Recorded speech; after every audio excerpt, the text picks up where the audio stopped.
no better spot than historically where a couple of 200-inch deer have been killed on this ridge. Some old history, someone shot something here. It's gotta be a good spot if this is buried underneath all this.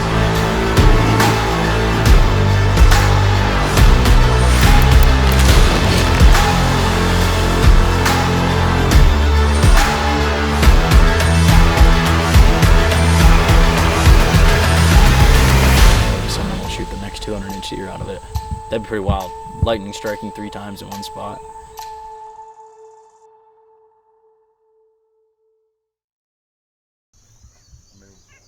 Have some pressure on it while we do cut on it. You know what I'm saying? Where if it goes yellow, it goes away from it. Oh, I see what you're saying. What we got?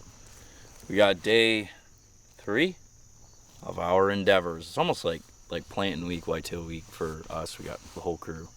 We've been ripping, but early in the AM, we got another little spot that we're gonna use the brush cutter, kind of clear out. We got a stand right over here. We got this awesome little oak tree that we're gonna leave, and it should just be like a ring of scrapes all the way around it and a water hole. And then that's kind of it for like establishing food plots, and we'll kind of switch. We'll hook the drill up, spray a couple things that we need sprayed, and then drill in all of our Rolling Hills seed that we're all excited about to get in the grounds. But this portion out here is already sprayed, but obviously we're gonna bump out and make this kind of new. Just to kind of funnel the deer around this stand right over there.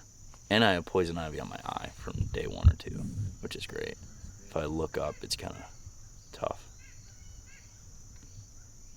Allergies, poison ivy. Good thing we don't have rattlesnakes. I'd probably get bit. Maybe.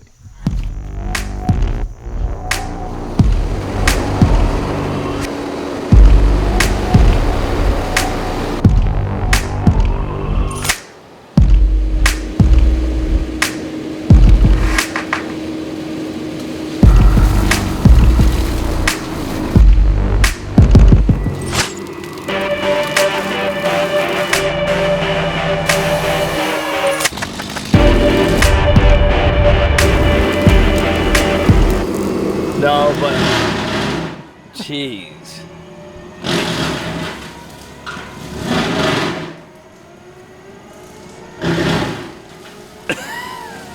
Okay, he's done with that now. We have this big ridge system. We call it East Ridge. So a lot of when we're doing these videos, we got one. It's probably like a 50-acre ridge system, all big timber.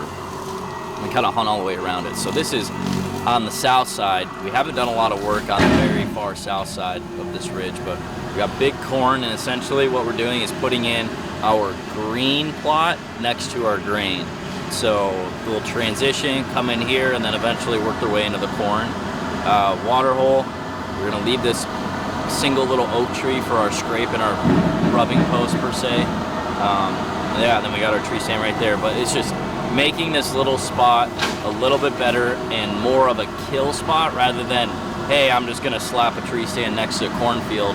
But if you manipulate it just a little bit, it can really help increase your odds to, actually have deer within bow range where you want to shoot them. Obviously, this is a good spot, just the way that the field is and the trail system, but if we can just make it a little bit better right here, put some wintergreens or something in here to, it's a buffet. Do you want sushi and a ribeye? That's kind of nice. A little surfing turf, Doc.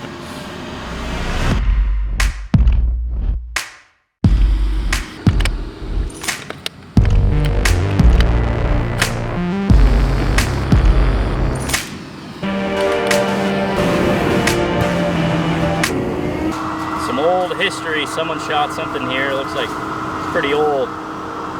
The torch. Deadly accurate. It's gotta be a good spot if this is buried underneath all this.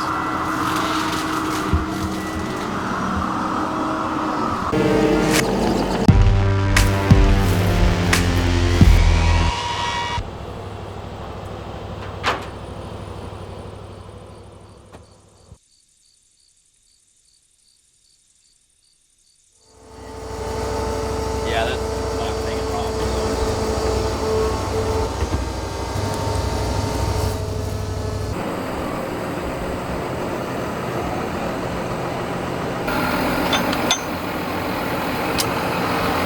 And this is the exciting day, the plant day. We got the drill hooked up to the tractor. We're gonna have a lot of spots that we're gonna drill right in. Drilling is fantastic to not mix up the soil, get rid of moisture, and mix up all this good root base, and essentially helps you not compact the soil over and over again by disking. But anyways, we also have a couple spots we're just gonna be broadcasting, like one we did earlier this morning when we head up that way. We'll just be broadcasting right in. But this spot is kind of a cool spot that Paul's put together. We're putting in a ton of wintergreens, I believe. Did you guys put wintergreens in here? Wintergreens and turnips in a mix, so it'll be a good amount of turnips in it. Got beans, again, like green to grain sort of transition right here. But we got a jam-packed day full of a lot of planning. And when Paul's on that tractor going Mach 40, he's got places to go. On to the next. This one's planted. I'm excited because Austin's excited. Oh.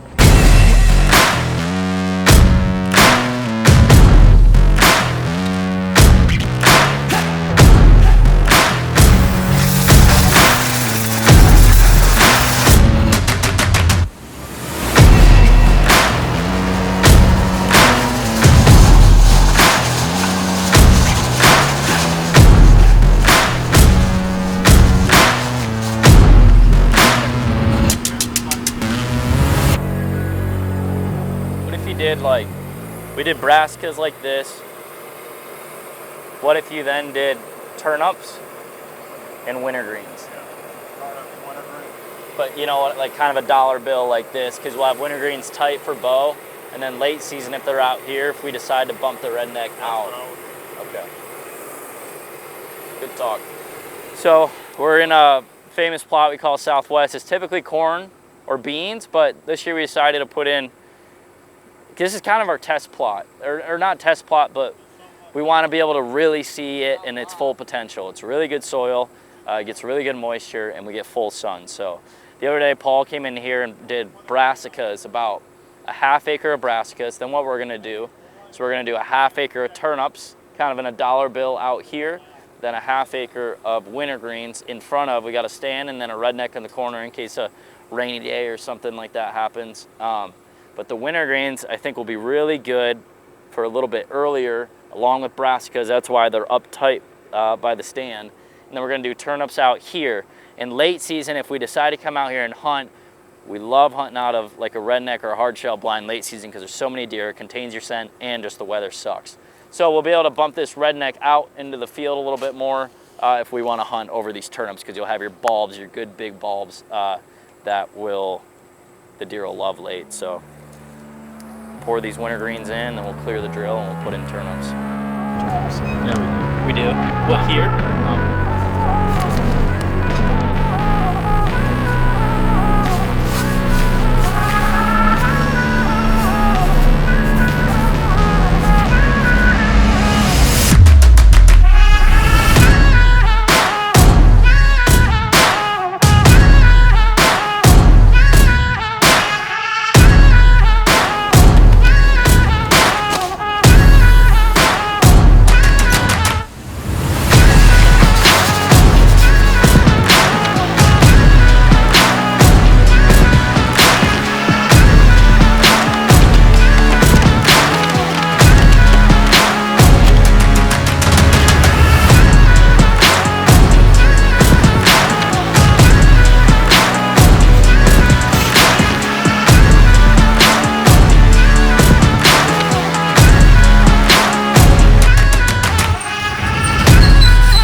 July 15th to September 1.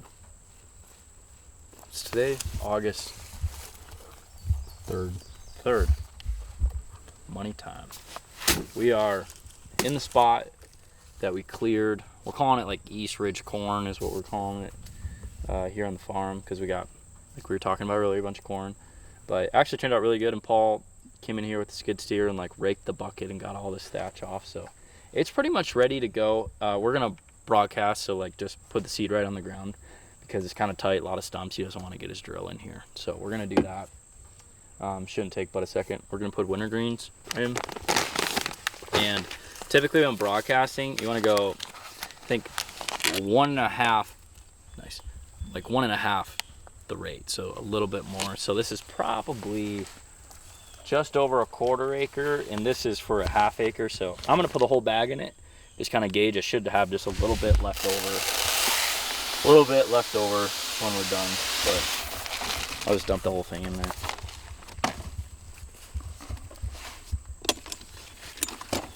Kind of the series, like one of the deer that we're trying to kill is Powerline this year, 6-year-old deer, and he's up on this side of the ridge. Like he was on trail camera a lot up here last year, but it's kind of the fringe of his home range. But on this whole side, or this whole edge of the farm, we never really had an awesome like kill spot, like good access, good food. So now putting in this corn here this year, we haven't done it in the last couple of years. It's just been kind of a fallow, just random field, not a whole lot going on. So now we have that. We got this little food plot. We got the stand revamped. Good access along the property line. Dip into that. It's only like 100 yards off the property line. So he should be in trouble, according to Blake. He should be in trouble.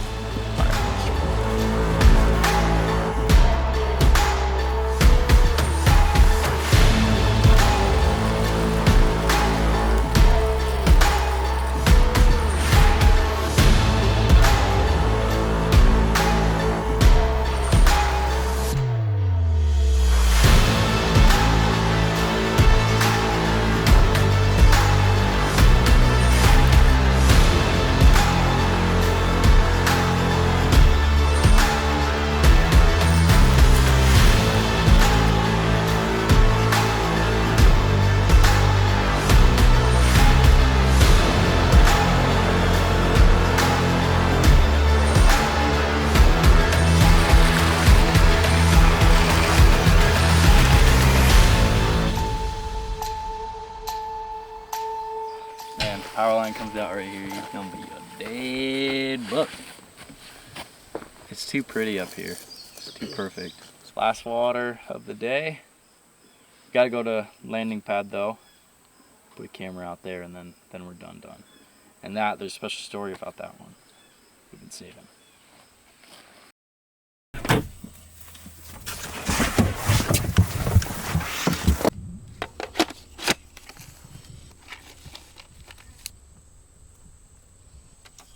Welcome to Talk My Talk. Landing pad, spot we call the landing pad. It's probably the most famous spot on this whole place. Historically, this farm has had several owners in the past, and 2 200-inch deer have been killed on top of this ridge. So historically, it's the best spot on the whole farm. And I'm pretty sure at least one of them was out of this tree because that really old tree stand was left up there and grown into the tree a little bit. So we've kind of neglected up here. We've hunted hackberry, which we built out last year in our last year's series. Maybe we'll roll a clip from that. But that's down there, maybe 500 yards, 400 yards. But down here, we put in corn all the way down and then made this food plot, put in a water hole. Just trying to make a few more spots, like we've been saying this whole series, a little more deadly. But no better spot than historically where a couple of 200-inch deer have been killed on this ridge. So we got a camera down off of this little finger, got a camera here, got a camera down there. And last year there really wasn't a big deer hanging up here. It was a couple like old deer. But all it takes is the right deer to hang out here, and I think this little pinch spot works really good. I trimmed up all of this in a way where it's so deadly, you're so covered, and you just pop over this big oak branch hanging over in front of it, and the stand is just so hidden. So, cool little spot, and I don't know, maybe someone will shoot the next 200-inch deer out of it. That'd be pretty wild. Lightning striking 3 times in one spot. We'll see, but I think this concludes our episode in our series. I hope you guys really enjoyed. We still have a lot of work left to do here in Iowa, as it's never-ending projects, but pretty much September 1 is the cutoff where we're back out. We drop whatever is going on, and we let the wood sit for at least a month before season. So we got a little bit of work to do first week of August, but a lot of Rolling Hill stuff is in the ground, and I'm excited. Okay, well, thank you guys so much for watching. We'll catch you guys in the next one.